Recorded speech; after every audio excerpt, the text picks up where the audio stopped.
Police লিখে জানিয়ে দিয়েছিল 6 আর 7 তৃণমূলের বিপ্লব হবে নেতাই গ্রামে, তাই আর কাউকে দেওয়া যাবে না।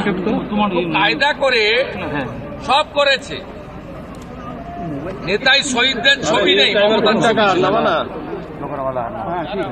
ওখানে তৃণমূলের নেতারা ভাষণ দিয়েছে, প্রধানমন্ত্রীকে গালাগালি করেছে, আমার নাম না করে গালাগালি করেছে, অনেক কথা বলে গেছে, পুরো রাজনৈতিকভাবে করেছে।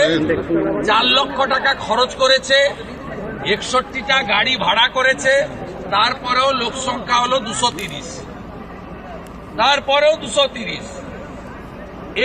এইখানে মানুষ নেই, আমাকে হাইকোর্টে যেতে হয়েছে।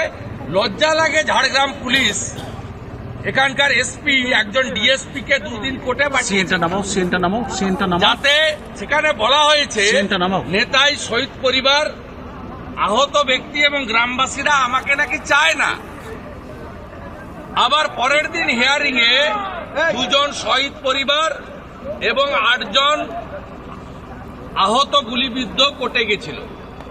মহামান্য এত বিশেষ করে পুলিশের চাপ, ঢুকতে দেব না।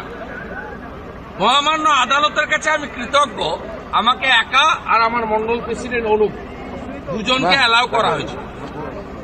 আমি একাই গেছিলাম, আপনারা সাক্ষী ছিলেন, মাইকও বাজাইনি, পতাকা নিয়েও যাইনি, রাজনৈতিক বক্তব্য রাখিনি।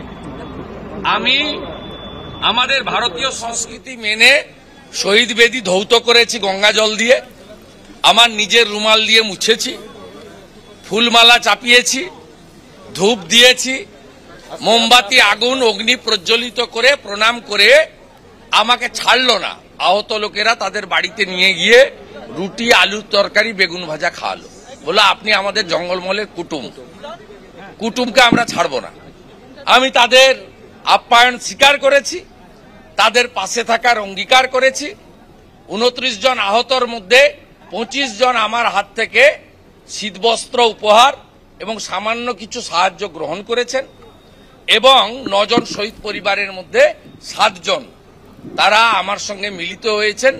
আমাদের ঝাড়গ্রাম বিজেপি জেলার পক্ষ থেকে সামান্য কিছু সহযোগিতা আমি তাদের হাতে তুলে দিয়েছি। ডায়মন্ড হারবারে আজকে অভিষেক বন্দ্যোপাধ্যায় তিনি বলছেন যে তার ডায়মন্ড হারবারে যা কাজ হয়েছে প্রধানমন্ত্রী কনফারেন্সে তাই কাজ হয়। শুধু গণতান্ত্রিকভাবে ভোটটা করতে দেন, গণতান্ত্রিকভাবে ভোটটা করতে দেন, লুট করবেন না, তাহলে দুধ আর জল আলাদা হয়ে যাবে। চ্যালেঞ্জ স্বীকার করলাম, ডায়মন্ড হারবারেই পদ্মফুলের যে প্রার্থী হবে ওকে হারাবে। কয়লার টাকা, ঘুষের টাকা, লুটের টাকা বিতরণ করেছে।